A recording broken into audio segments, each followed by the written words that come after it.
truth, love, and the good. Here we go. Welcome to the podcast. I'm David Tian, your co-host, and I'm joined here by a good friend and co-host, Stefan Ravalli. How you doing, Stefan? I'm doing well today. I'm Stefan Ravalli, the host of the Serve Conscious podcast. I teach mindful service, and I stimulate mindful conversations to hopefully shift the world into mindful living that's real and works for them. Excellent. And I'm David Tian. And for over the past 13 years now, I've been helping hundreds of thousands of people from over 87 countries in their dating, success, relationships, love life, as well as in overall wellness and mental health. So welcome to this episode. And we're going to be talking about practice as a practice. And we're actually creating Alexa briefings that are going to go out every day. And they are a great way to have a daily practice. If you just want to get a little prompt of some new way to think about something, we'll have them every day for you on your Alexa or your Google Home device. And the instructions for how to activate those will be in the show notes for this. And if you want more information about that, by the way, go to our website, tensheenmindfulness.com to learn more about it. But daily practice, that just got me thinking about how this is one of the most important concepts just to get success in life and to find joy and happiness and all the good stuff, because we're not evolved to be happy, and we're not evolved, we're evolved for survival and replication, which is not a great recipe for being happy or for finding contentment or fulfillment in life. And it's a practice that is required to get to that. Practice implies it's on a regular basis. It's like consistent. It's something you do on a consistent daily, well, when it comes to daily practice, daily, but it's something that you will do. And as you do it, the more you do it, the better you get at it. And it seems like in this world anyway, I'm not sure when this started, or probably every older person says this about every younger generation, but those in their 20s and I don't know, I guess whatever is after millennial now, and millennials are used to thinking about things in the short term. There seems to be more of an emphasis on finding hacks, on finding like sort of like the 4-hour work week culture. Nothing against that actual book, and but the mindset behind those who follow it are looking for the easy way and quick fixes and get rich quick. I guess that's always been there, and but it seems, I don't know, seems more prominent anyway. And the idea of a practice where when you're training on a daily basis, you don't really see the gains, right? That's why so many people give up, sort of like going to the gym or dieting. People are more likely to engage in a crash diet than to create a sustainable diet for their goals. And it's just obvious if you're smart and you look at which choice will lead to the best result, it won't be the crash anything, right? So the crash diet, crash workout, and we're coming up right now to the new year, the new decade. And what I'll see again in the gym is January will be packed all around the world, because everyone's going to be like, well, a lot of people are going to say, oh, my New Year's resolution is I'm going to get fit. I'm going to lose this fat or gain this muscle, whatever their goal is. And then they'll be motivated to go to the gym. And then they're not going to have that practice mindset, and they're going to fall off. And then they'll usually stick around till Valentine's Day, mid-February, they'll still be there. And then like the week after Valentine's Day, you'll see a big drop off, and then it will steadily drop off until the summer. You get a little spike again in the summer, but and then around the autumn, it's over, right? So it's nice and empty in most gyms because of that view of life being that the results should be quick. So it's especially pertinent when it comes to mindfulness and meditation and anything having to do with your emotions, that there's going to be a time when you're going to have this big spike in results. But that spike, or in startup world, the hockey stick growth, comes as a result of the preparation. Just the putting in of the practice and the training for days, months in advance to lay the groundwork for that to happen. And if you don't do the practice, you're not going to get the results. Yeah, and I'll speak to, I guess, what practice means when it comes to mindful living, because there are, I guess, a couple layers to it. The first layer is just always getting the reps in when it comes to meditating every day, right? Some people meditate like reactively, like they'll just wait until they're suffering and then meditate off the edges and then get back to, suffering a tolerable amount. And you're just kind of doing damage control there. And when you are consistent with meditating, though, like meditating every day, what happens is your standards for well-being go up. And then meditating becomes as natural as brushing your teeth because you can't imagine the day without it. Because, just as you can't imagine going through the day without brushing your teeth. Like if I'm in the middle of the jungle somewhere, I'm going to brush my teeth. Like I'm going to make sure I have my toothbrush and brush my teeth. We are naked human beings without our toothbrush, right? And that's because like our standards for I guess oral well-being for some reason are non-negotiable, right? Like I don't want to feel bad, horrible, gross breath and the taste in my mouth from the night before brushing my teeth. Meditation's the same way for me now. I don't want to feel mental bad breath and the tastes from the day before in my mind anymore. I'm going to be cleaning every day. And meditation isn't just cleaning, it's also strengthening and increasing your power and ability to, continue being the person you want to be. So there's that level. Meditating every day. There's a practical element to that. Like, right, like if you don't brush your teeth, you have this repellent bad breath. And then you'll be able to see it on the faces of the people you're talking to. And then if you have a nose, you'll be able to smell it yourself and you're just like, oh, this is disgusting. And I wish that if there were enough people who meditated on a regular basis, they would show that like slight disgust reaction to those who don't. Because there's so a lot of people get triggered, right? So the thing is, right, like if you are actually meditating on a regular basis, you're probably so mature that you wouldn't have that. You'd just be like, oh, I feel sorry for this person who's all triggered all the time and has no emotional self-regulation. Oh, it must suck. So you have that reaction instead of like, ugh. But like there might be so this is what I tell guys who are trying to find a good woman. There's so many of these subgroups of men, like the MGTOW movement, red pill, men's rights, incels. One refrain that you keep hearing over and over is that the feminine is dangerous. It's this thing that can't be trusted. And they just paint all of female kind with the same brush as being unredeemable. And a big part of that is like the fact that like they're attracting into their lives the women who do put up with them and talk to them are like the mirrors of these guys. So they're not having that repelling reaction, right? But what I'm trying to say to them is the good women don't want to hang out with you. Like they won't go past a few seconds. So you don't register with them and they don't register in your mind. There are good women out there, but you're turning them off and you probably don't know it. And they're just not in your life. But then you go out and you find, because you're toxic, you find other toxic people and like attracts like. And it would be funny though, because just like with the bad breath, right? So like most people will give you a nasty reaction if you start talking with this bad breath. And something that I discovered in my therapy training, and especially with IFS, this is when it really became more obvious to me, is when I wasn't in self, what they call it in self, like in the state of your true self, that the other 50 participants there, the other 50 therapists kind of could tell. And then when you're in self and somebody else is like going like, oh, I don't know, I couldn't do that. Right? That one that I just showed you there was pretty obvious. But when somebody is acting out of a part, that's something that you can tell. And you try not to show it probably because it's not going to help them in the moment. But sometimes it will. Sometimes it would be good for you to like be a little parts detector for them. But you do get that kind of social feedback. And you can imagine a situation as a philosopher, I think about these things a lot, well, counter examples and thought experiments.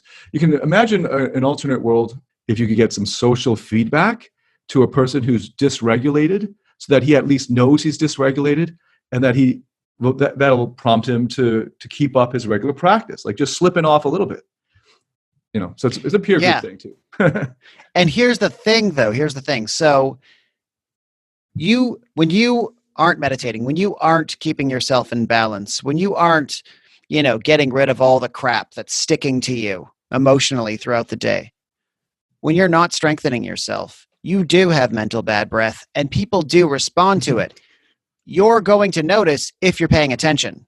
Yeah. And it's sometimes subtle. And you'll notice it if you're not wrapped up in, your own internal dramas if you're being mindful. And you're going to be mindful if you're consistent with your meditation practice. So there's this sort of like one feeds the other thing. And that brings me into the second layer of practice. There's the, getting onto the mat, which is the equivalent of getting into the gym, doing the mental workout of meditation and enjoying the sort of, spontaneous natural effects of it, right? Which is like, after you go to the gym and you drink your protein shake or whatever it is you do after, you don't have to do anything. Your physiology will naturally improve after that, right? That's like not a conscious process. That's just like a, bodily intelligence thing. Your tissues take over after that, right? Your metabolism, all that. So that happens with meditation too. After that, your physiology takes over and you get these natural, benefits, these spontaneous skills and these sort of natural feelings of being happier and healthier and more capable and more intelligent and having more capacity for experience and having more emotional regulation abilities. And I can go on. But then there's a second layer of practice, which involves constant attention throughout the day. So you're constantly bringing yourself back into a state of awareness and catching yourself when you're not, catching yourself when you're drifting into somewhere that isn't mindful or skillful, somewhere that is entertaining inner bullshit and inner dramas that are not serving you. And that one is actually a lot harder. That one was another layer for me to learn. Meditating every day became really easy because meditation for me is easy. And actually, if you do our meditation course that we offer for free for signing up to our community on our website, that's going to show you that easy practice that you're going to be able to sit down and do and just enjoy the benefits of and be like, oh, great, work's done, right? Well, no, work is just beginning because now you have to practice as the person you want to be every single day. Not because anyone's making you, by the way. I'm not, like, this isn't like, there's not a judiciary committee that's going to be evaluating your ability to be mindful. You're just going to be noticing more what's working and what's not. And you're going to want to do what works. You're going to be paying attention to how people respond to you. And you're going to say, this isn't the response I want. This isn't the energy I want to put out there. You're talking, David, about like attracting the right people. Yeah, you're putting something out there every moment and you're getting a feedback, and that manifests as certain relationships and jobs and you name it. All of your experiences are the product of what you are putting out there subtly and, sometimes very overtly, but often just very subtly. Little interactions day to day shape your life and how it goes. You have these great analogies also to the fitness, right? Reps, just showing up. Another one I would add in there is recovery, right? So, but those are really great. I want to repeat those, like reps, get your reps in. For everything in life, there are reps. You got to figure out what to actually do reps on. So when you're giving a talk, it'd be really good to get your reps in. So you run through the talk a few times at least. If you're an actor, you're learning lines. It's the same thing. You're getting the reps in. You're redoing the lines over and over. And figure out what in your craft, what in the job that you want to get good at is something that you need to do reps for, because every craft has something to do that you ought to be doing reps in. But sports is a really obvious example of that. And then just showing up. Like half the work is just getting to the place. So if you change your clothes and you get to the gym, you're going to work out. Like you're going to have to it's going to be really hard for you to then say, oh, I guess I'm not going to work out today and go back in your car, because you're already there. You might as well do something. And if you just aim for the bare minimum that will get you started on that momentum, then you're going to follow through. And that's one of those, if you need a hack at all for practice, you can hack practice like that. So when it comes to going to the gym, pack your gym bag the night before or the day before and leave it in the same place near the door every day. And then that way there's as little friction as possible to just getting to the place where you're going to be practicing. Even better is to cut down on the time. So if you can get a gym in your building, it'd be much better than having to drive 20 minutes to get there. So it's the same when it comes to any of these things. Meditation, mindfulness, the same sort of thing. Find a really nice, comfortable place in your house and go to the same place every time, and create a sort of shrine around it. So everything you need is right there. All you need to do is bring your tea or whatever it is or your water, and just sit in this nice place. That way you don't have to fumble around every time. And I'd add two more things. It helps a lot at the beginning when you don't have a practice yet. So in other words, you're just starting out. This applies again to meditation as much as it does to fitness or success or school or career or whatever. It's really helpful at the beginning if you have a program. You have a program to follow. So if you go to the gym and you don't know what you're doing, you probably won't get past the first month.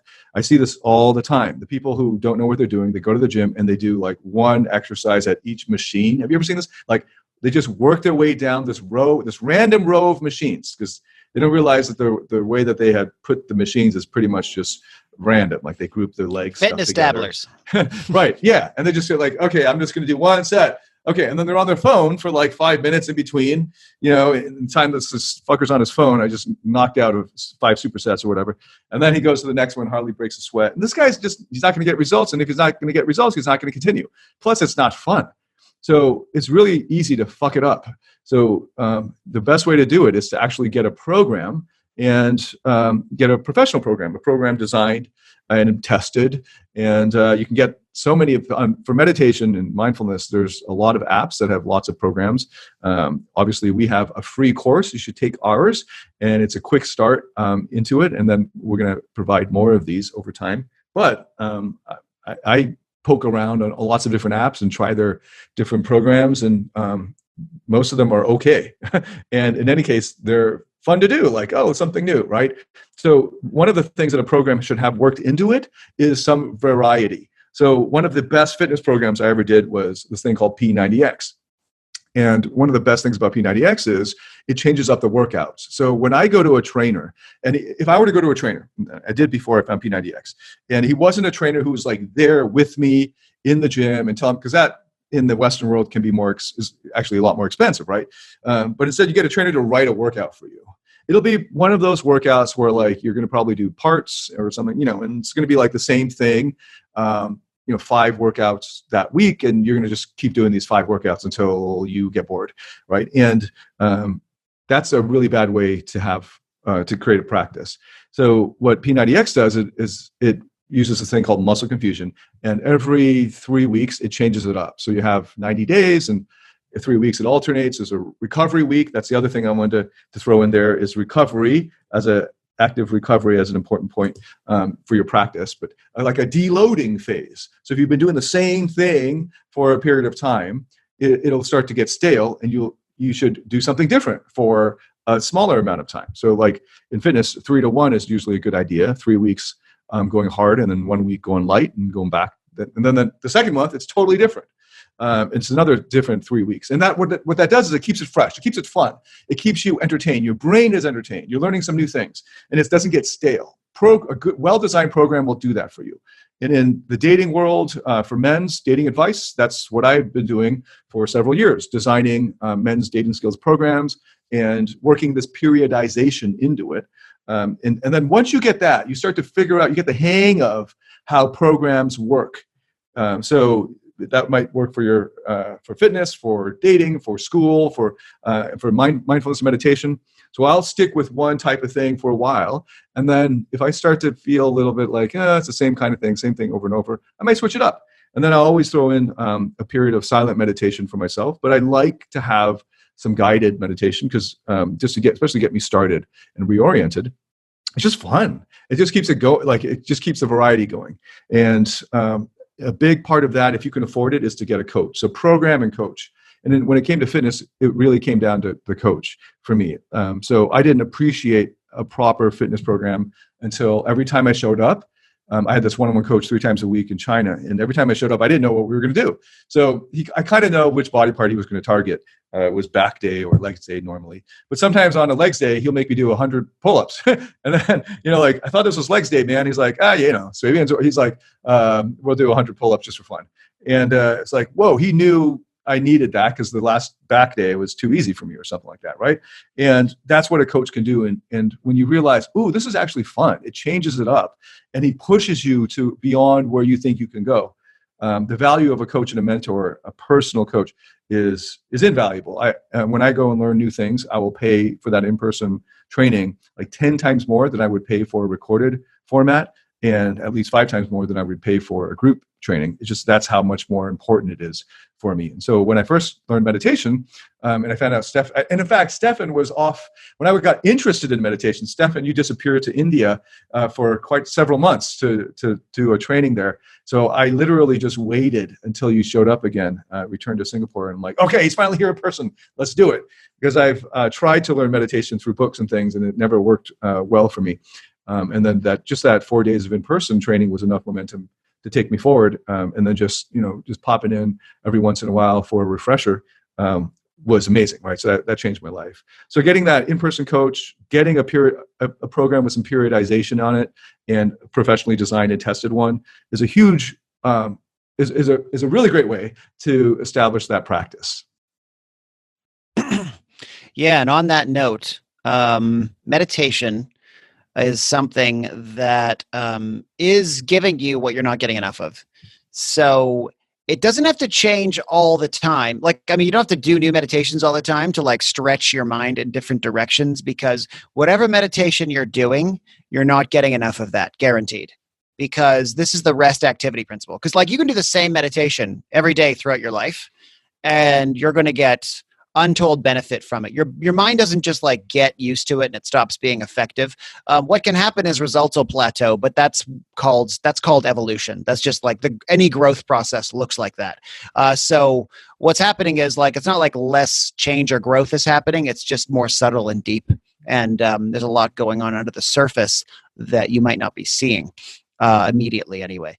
So meditation wise, you can do the same thing every day for the rest of your life and get untold benefit. And that is because all day, your mind is in activity. It's getting stressed and it's getting strained. And what it needs to do is pull back. And however the fuck it is you pull back, just pull back. And this is not part of our general human routine in modern industrial society. It's just go all day. And in fact, if we were to program in a break where everything shut down, I guess, think maybe Spanish siesta, right? That's a different kind of thing. But if we were just to stop, meditate, and continue, productivity would be massive. Creativity, cooperation, there would just be an upgrade everywhere because we've pulled back. And in case you're worried about, doing it properly or doing it well, any kind of eyes closed where you're attentive, you're awake, but you're resting and going within in some way, is going to have a transformative impact on your life. So just do that. And in your journeys of trying meditations and seeing what's good for you, you will see, what works best for you, what's most effective, what resonates. The practice we offer here is one that's pretty, universally applicable and pretty good for fitting into anyone's routine and way of doing things and way of thinking. And it's the perfect antidote to how we're normally thinking. And that's strain, push, get to the end. Meditation is the opposite. It's simply, allowing the process to unfold however it'll unfold. And it really is for you if you're an achiever, because your mind needs a rest from that, because we're a bow and arrow, In order to fire the arrow, you got to pull the bow back. And the farther you pull it back, the truer your shot is, the faster, more accurate it is. So that's what meditation's doing, whatever meditation that is. Yeah, that's a really great point about recovery, that to remind me that the meditation itself is one of the best ways to recover from life, to have that active recovery period of that deloading from other things. So when you're go, and you're hustling, if you don't take that time, you're going to burn out. And especially towards the end of the day. So, and if you have a hard start in the morning, because you might be a night person and you just you end up having to pound back a whole bunch of coffees to be operating. I know people I used to be like that. And then with meditation, it made the whole day a lot more energetic. And one of the best things, if you're getting at least 6 hours a day of sleep, or 6 hours a night of sleep, then instead of just taking a nap, I'd recommend that you hit that 20-minute meditation instead. And it'll be a lot more efficient than a 2-hour nap, in my opinion, if you're already getting enough sleep. Now, a lot of people get 8 hours sleep and still get tired and sleepy, and that's normal. And instead of whatever you normally do, whatever, just like depending on caffeine or something, if you could take even just 10 minutes to meditate and do the practice that Stefan is showing you in the tension-free course, that's like the most foundational meditation, in my opinion. And I've been meditating long enough that I was able to branch out and try different kinds of meditation. And I have friends who all learned, the ones that I introduced them to meditation, they learned this foundational practice. And since then, some of them have found other types of meditation. They're like, this is the shit, this somatic meditation, that's the thing, or this other mindfulness thing, or the Muse headband, that's my jam, right? And they find something else. And I think it's great. And then I'll notice that, they're not sticking with that either. So the thing is, like, if you don't have a practice, if you don't come at it with a practice mindset, then none of the things will work for you. But if you come at it with a practice mindset, then everything will work for you.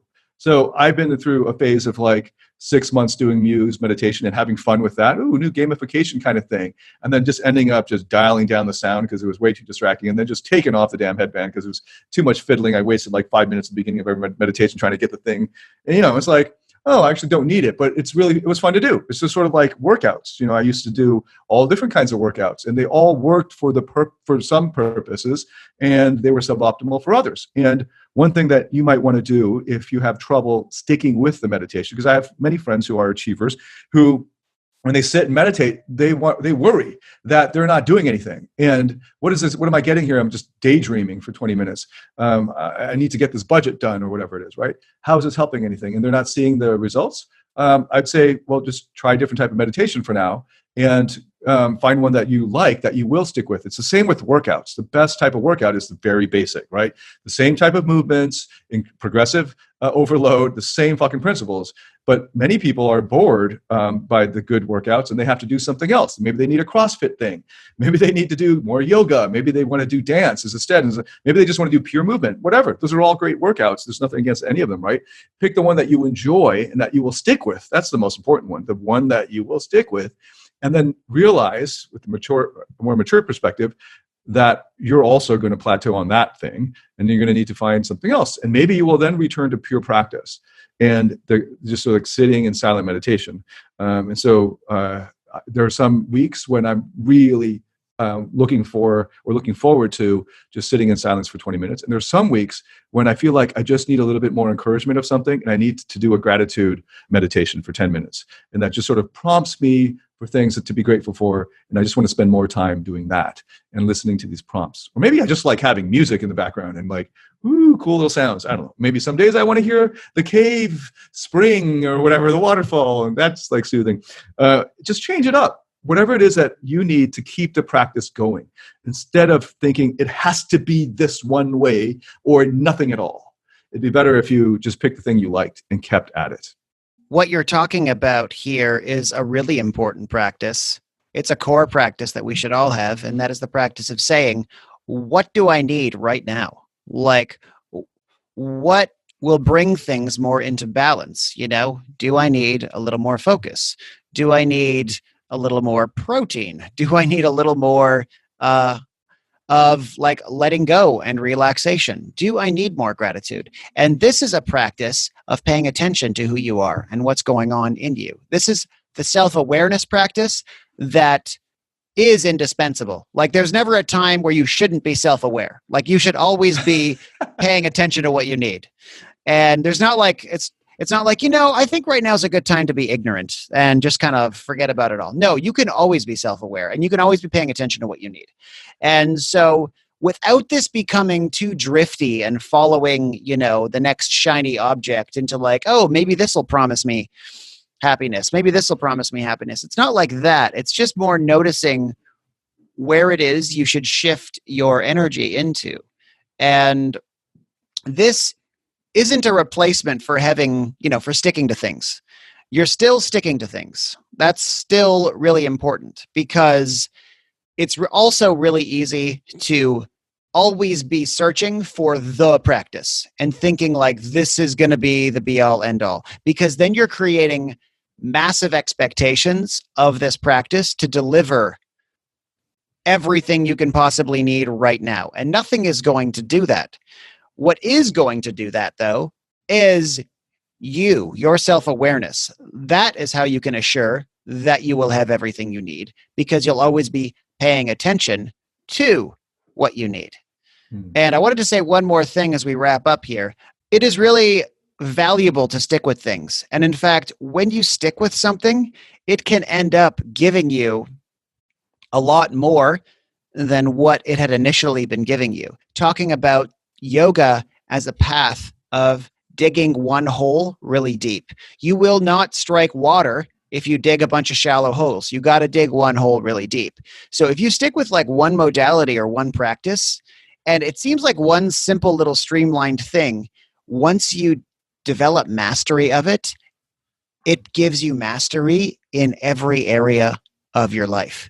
And also with daily mindful living, being mindful in everything you do. So you begin to eat more mindfully and pay attention to the food in your mouth and how it makes you feel after you swallow it, and how you feel an hour or two later if this food was nourishing and energizing.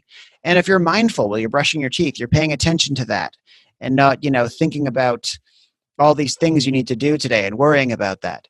And if you're talking to someone and listening to them and saying, where is this person coming from? What do they need right now? Once you start being mindful and paying attention to one small area, you will find that everything becomes something that you feel total presence in and total mastery of, and an ability to show up for in a way that is skillful and capable and powerful. So start small, commit to small, and big happens, if that makes sense. Yeah, and great life advice is like, pick something, especially as I was addressing millennials and the generation before that hasn't embraced or isn't naturally attuned to practice, is to pick something that you don't hate and are decent at, and then see how far you can take it, to go as far as you can with getting good at that one thing, because mastery of anything will enable you to apply that those lessons and that experience to anything else. And it's something that you can only, the mastery and those lessons only kick in after you've hit that takeoff velocity. And so many people just don't get that momentum to get them to the depth that they need to get the kind of experience that will lead to mastery of other things. So there's something to be said for, and I'm kind of like somebody who isn't the best at any one thing, but I try to combine lots of things into a unique combination of perspectives and things. But it definitely was very helpful for me to take certain disciplines in high school and in undergrad, and actually in grad school too, and take that as far as I possibly can in depth. There's something to be said for depth, and that can only come from practice, from consistent practice. So speaking of self-awareness, I have to be aware of our time as we are wrapping up here. And thanks so much for listening. There's so much more to be said about practice. I know Stefan and I have more points to cover, so we're going to cover these in future podcasts. Thank you so much for listening. Stefan, where can they find you? You could find me at serveconscious.com. Check out podcast content, as well as all kinds of practices too. And I'm going to stop talking now because that's just theoretical. Get out there and practice. Check out my website for great practices and show up and practice as the person you want to be, always. Awesome. Great message. You can learn more about me at davidtianphd.com. And you can find out more about our project here at tenshinmindfulness.com. That's Tenshin, Tenshin, mindfulness.com. Thanks so much for listening and watching. We'll see you next time. Hey, it's David again. Before you go, a couple last things. First, all the show notes and links to resources can be found at davidtianphd.com/DTPHD Podcast. Or you can just go to davidtianphd.com and find it through the top navigation menu. Second, if you'd like to interact with me and other like-minded fans of this podcast personally, then join our private DTPHD Podcast Facebook group. We've got an awesome community of intelligent, wise individuals from literally all around the world. You can send a join request to the group using the link you'll find in the show notes of every podcast at davidtianphd.com/DTPHD podcast. Click the link, log into your Facebook, and then click to join. We approve join requests every day. So go to davidtianphd.com and click the link to join. See you inside our group.